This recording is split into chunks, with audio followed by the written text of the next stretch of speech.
wealthiest spot on earth is actually the cemetery. Why is it so wealthy? Because buried in the cemetery are books that were never written. The graveyard is filled with music we've never heard. The cemetery is filled with paintings no one has ever seen. The graveyard is filled with poetry never read. The cemetery is filled with businesses that never opened.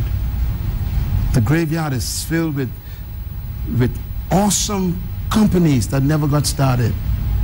The cemetery is filled with inventions we've never used. The graveyard is filled with great, powerful women who died as prostitutes.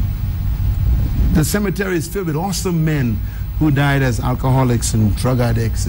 It's a rich place. And that's why I really came to Kenya. I came to Kenya because of the cemetery, because I knew that sitting in your house right there where you are and sitting in this studio are people who are the next candidate to add to the wealth of the cemetery. You wrote one book. There's 10 left. If you died now, the cemetery robbed us. I came to Kenya because I want you to rob the cemetery. I want you to die empty. I want you to die with nothing else left to do.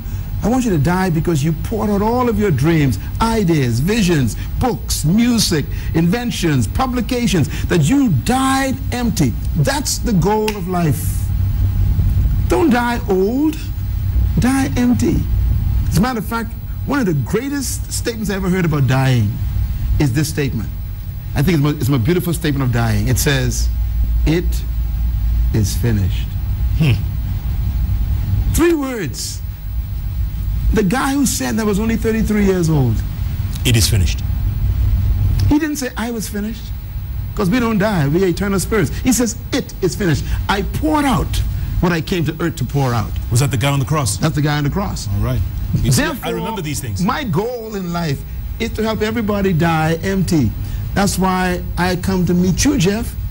You wrote a book. I love your book. But I'm thinking, what about the next one that's not released yet? No, there's no sequel. Or the other 5. Doc, there's no sequel. Or the other 10. I have no energy. I'm sure it's there. There's no way a man with your story could not have 10 stories. Don't die with my books. I want to challenge every Kenyan. Yes. Go to the cemetery and disappoint the graveyard. Die like the Apostle Paul, who said, "I have finished my course. I have kept the faith. I have been poured out like a drink offering. There's nothing left.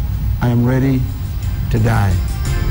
That's the way I want to die. I want to die because there's nothing else to keep me alive. I've done what I was born to do. This to me is the greatest act of service to humanity, to deliver to us what you came to give us. You're doing a good job, but there's more. I believe that what you're dreaming is bigger than what you're doing right now. Wow. I believe you see your own networks that you own. I believe that you have your own studios. I believe I see you producing shows that are syndicated all over the world. You deserve to be heard. Preach, Doctor, preach. Why settle for Kenya when you can have the continent? Hello. You are talented, gifted, you're powerful. You should be publishing a magazine. You should be producing all kinds of t-shirts with your shirt, with your name on it. You should be starting maybe a line of clothing with your name on it. This is an image we need to see, feel, touch. Hey, don't die with this stuff, okay? And that goes to each one of you watching this program. I don't know who you are, I don't know what you're doing. Maybe you're a politician, maybe you're a baker, a mechanic, a teacher in a classroom, maybe you are a student, maybe you're unemployed. Listen, your future is not ahead of you. It's on the inside. Decide tonight to germinate your seed, get the right people around you, buy some good books, shut the TV off, except this show, and feed yourself the right information to germinate your dream. And when you die like I'm planning to die, empty. It is finished. It is finished. Tomorrow morning,